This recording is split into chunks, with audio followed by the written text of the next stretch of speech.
Hey everyone, my name is Emily. I'm a certified health coach with HealthMed, and today our Lunch and Learn topic is on muscle mass. So today for our objectives, I want to discuss the importance of muscle mass, some keys to building healthy muscle, the importance and effect of diet and exercise on muscle mass, how to create your own strength training circuit, and a little bit on rest and recovery as well. So why is muscle mass important? Muscles are the largest component of your total lean body mass, which is basically everything that makes up your body except for fat. In fact, our muscles usually account for about 50 to 60% of our total body weight. And as we age, we naturally lose muscle. Once we hit 40, we can lose approximately 8% of muscle per decade, and this can almost double after the age of 70. And muscle loss can be accelerated by illness and can lead to an increased risk of falls and fractures and delay recovery from illness. So it's really important to do what we can to protect and preserve our muscles, especially as we age.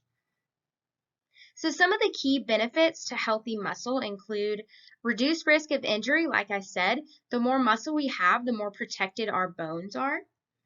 It can help to reduce the risk of chronic disease, including obesity and heart disease and type 2 diabetes. It also does wonders for maintaining your weight and body composition. The more lean tissue you have, the easier it is to stay active and maintain a healthy weight. Also, in our muscles, that's where we store key nutrients, including glycogen.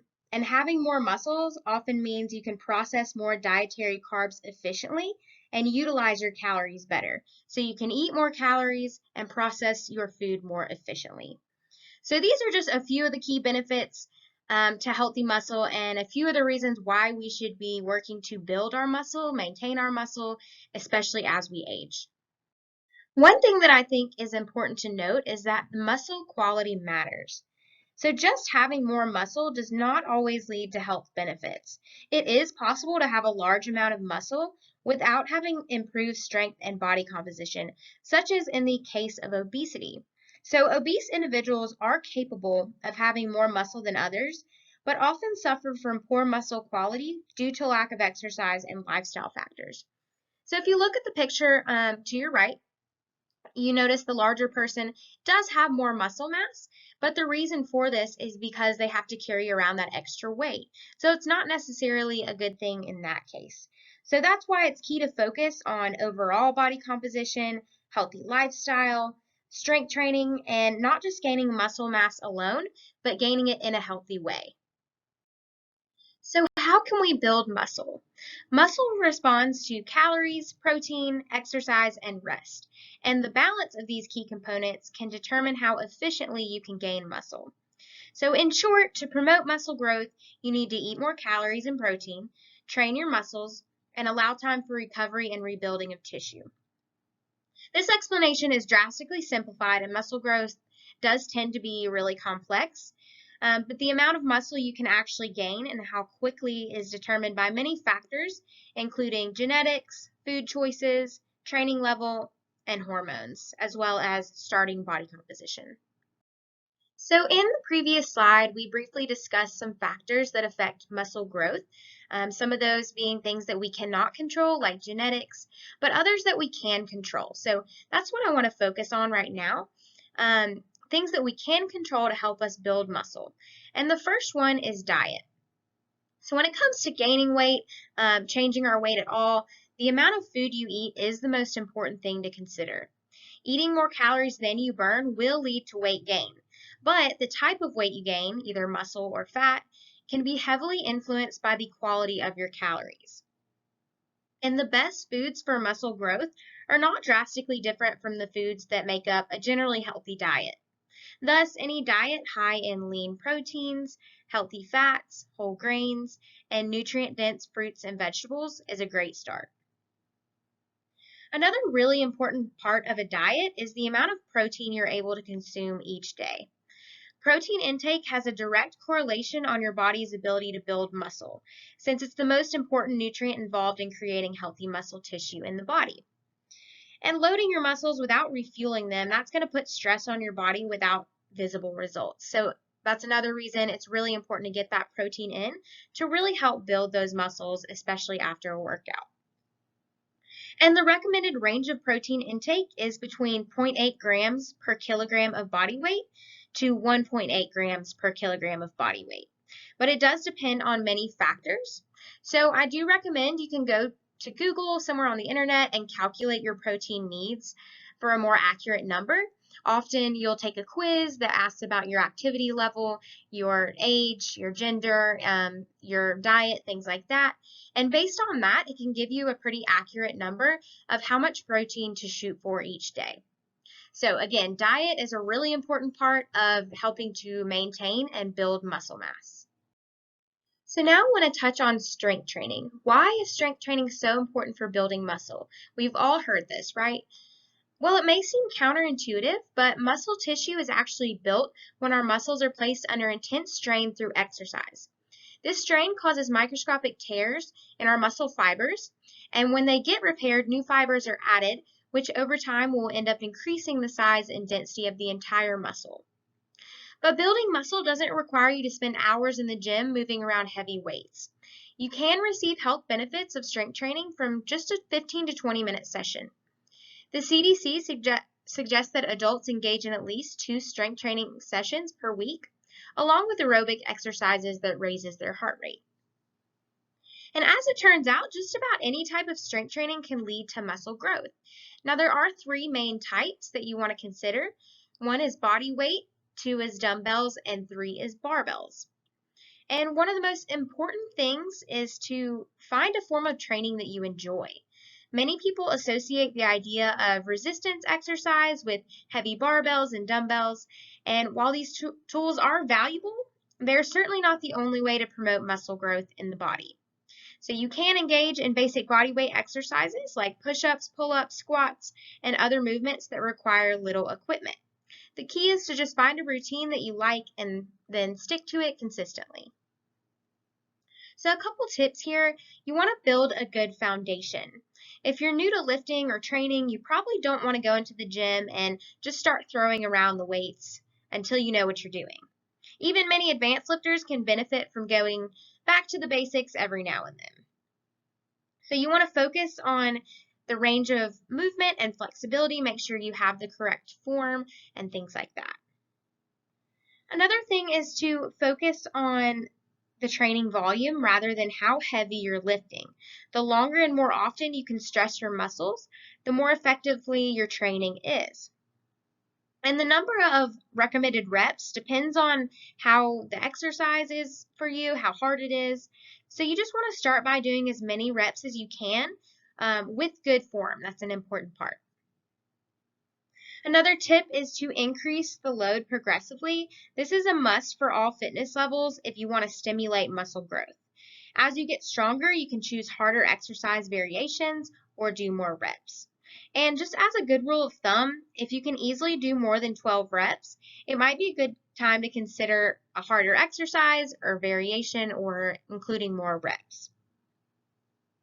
And lastly, focusing on a slow, controlled descent is good for feeling your muscles burn. The eccentric part of the movement puts more load on your muscles. So try to count 3 seconds as you go down slowly. For example, with a bicep curl, count to 3 as you're going down just to get the most out of that movement. So again, strength training, also another very important part of building your muscles. I think we can all agree that we're living in a world full of challenges. With COVID-19, we're experiencing limited access to gyms and classes, which can make exercise even more difficult. So one thing I wanted to talk about today is how to create your own at-home workouts, specifically through circuit training. So what is circuit training? It's a type of workout that cycles through 5 to 10 different exercises. And the exercises target different muscle groups with minimal rest in between. And then you repeat the sequence 3 to 4 times or just whatever works best for you. And there's a lot of great benefits to circuit training. It is a really efficient combination of building strength and burning fat. The short rest between stations is designed to keep the heart rate elevated and help to build your endurance.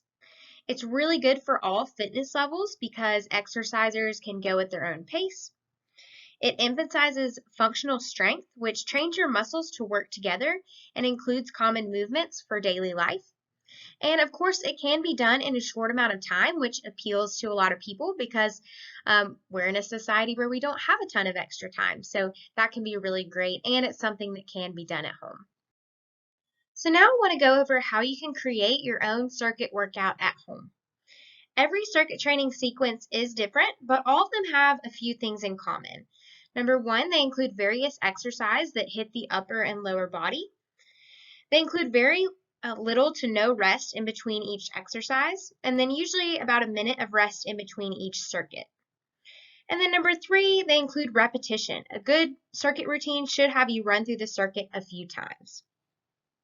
So step one in creating your circuit is to pick your time limit or choose the number of rounds you're going to do. Circuit training is based on a set of number of stations that you repeat until you're out of time.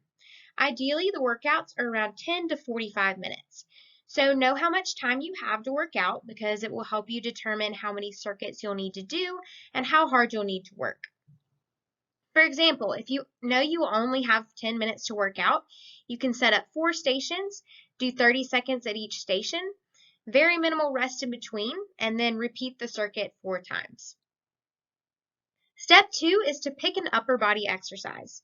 As you may remember, circuit training is about variety, doing an arm exercise for one station and then a lower body exercise for the next, and so on. Now you can either choose a different upper body exercise to perform each round, or you can keep it simple and just pick one to repeat throughout the entire circuit. There's definitely no wrong way to do it. It's just a matter of personal preference. Just keep in mind that choosing different exercises for each round will help you target various different muscle groups in your upper body. Also, keep in mind what you have in hand and keep in mind of your training goals. If you're at the gym, you'll have more equipment to work with, such as dumbbells, kettlebells, and barbells. But if you're at home, you might not.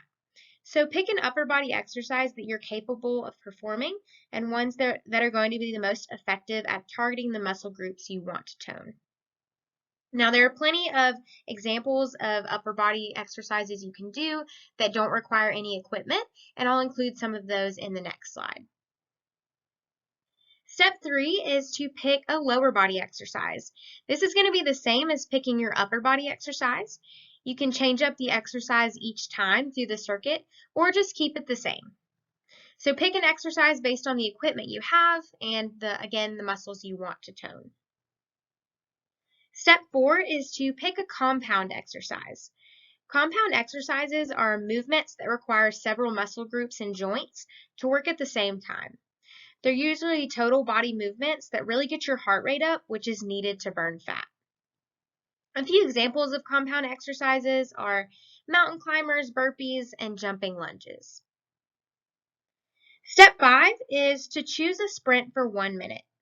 The key to burning fat is short bursts of activity or sprints. They're typically cardio exercises that really elevate your heart rate. Keep in mind that you really have to go all out for these exercises. A few examples of cardio exercises you can do without equipment are running, jumping rope, cycling, and jumping jacks. Step 6, the final step, is to rest. Keep your rest period to about 1 minute, grab some water, switch up your music, and then go through the circuit as many times as you want. As always, before doing any type of workout, you want to warm up. Every circuit training routine has something in common. It'll work out your entire body.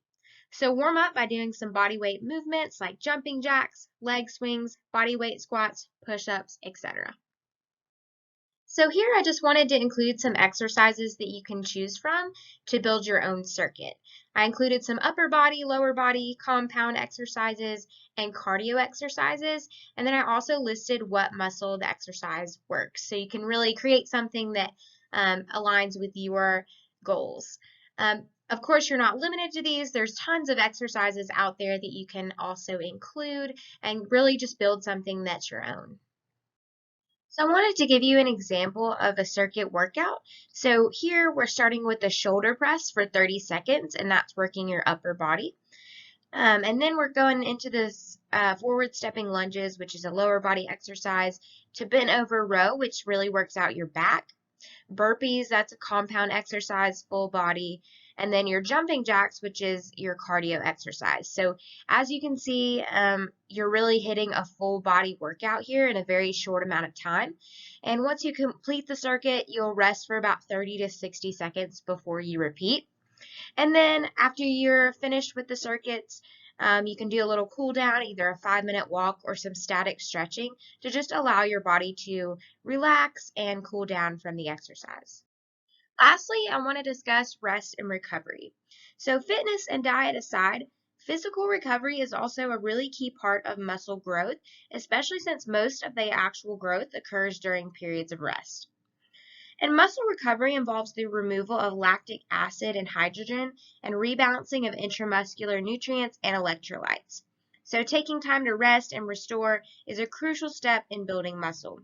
It can also help to improve mobility, range of motion, improve overall muscle health, and reduce the risk of injury. Also, incorporating low-intensity recovery workouts like stretching, foam rolling, and yoga teaches your nervous system how to relax and can also benefit you from building a strong foundation.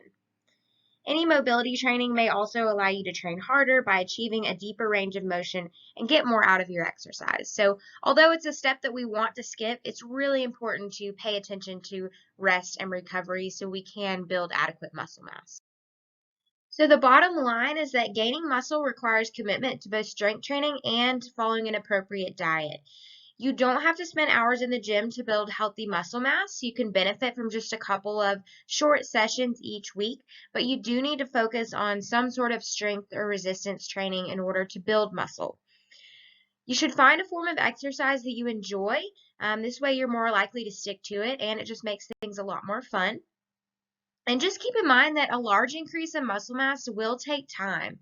So just stay patient and consistent, have fun with it, and you will see muscle gain as long as you stay consistent.